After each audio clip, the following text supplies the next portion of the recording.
Scott Laboratories presents Drops of Knowledge.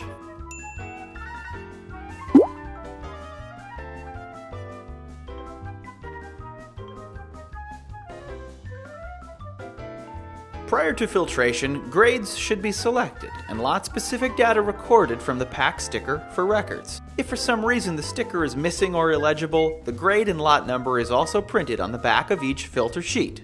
For assistance in selecting the proper grade, please contact Scott Laboratories. Be careful not to damage corners of edges or pads as you remove them.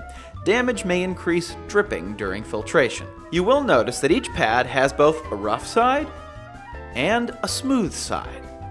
Wine should always flow into the rough side of the pad and out of the smooth side. Prior to filtrations, inspect your filter plates for any signs of warping or cracking. Gaskets should also be soft and not brittle. In order to better understand a sheet filter, it is important to understand the flow of product through the machine and filter media. Every two plates in a sheet filter comprise a distinct filter pair.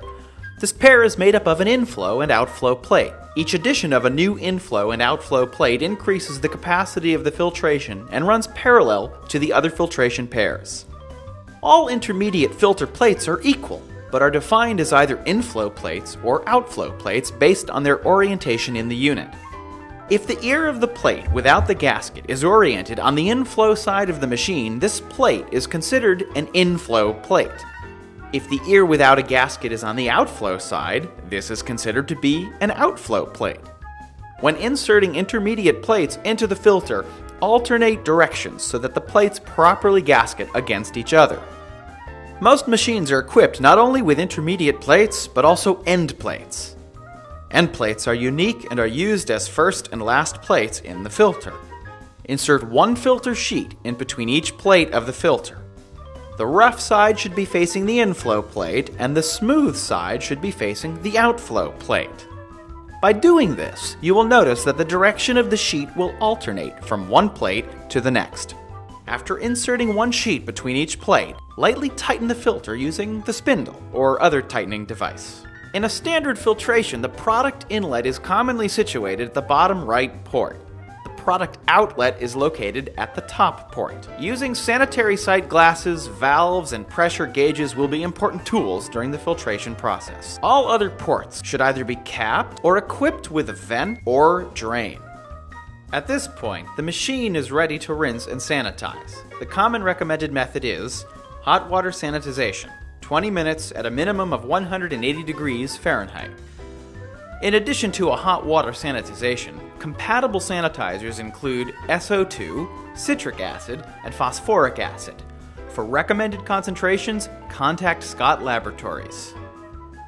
Avoid chemical sterilants, chlorinated or caustic chemicals, and surfactants such as quaternary ammonium or iodophor.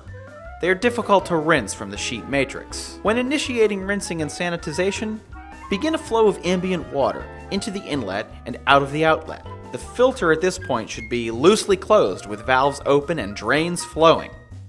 Visually confirm leaking and flow across filter. As wetting of the filter pads occurs, slowly tighten filter until dripping is significantly reduced, though still present.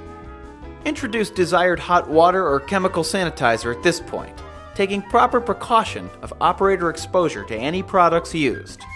Continue to tighten filter during sanitization and subsequent rinsing until dripping is reduced to acceptable levels. Excessive leakage is considered to be more than 3 to 5 gallons per 8-hour shift.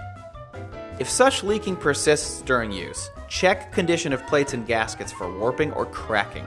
Machine should be well rinsed of any sanitizer prior to use and can be either drained by gravity, purged with gas, or pushed with product to displace rinse water. Close all valves and attach product lines. Open a vent valve on the inlet side of the filter. Product will discharge from vent when inlet side is full. Slowly introduce product. Product will discharge from vent when inlet side is full. At that point, close the drain and open outlet to destination tank. Common initial differential pressure will begin at 5 to 8 psi or roughly 0.5 bar. Differential pressure is calculated by the difference between the inlet pressure and the outlet pressure.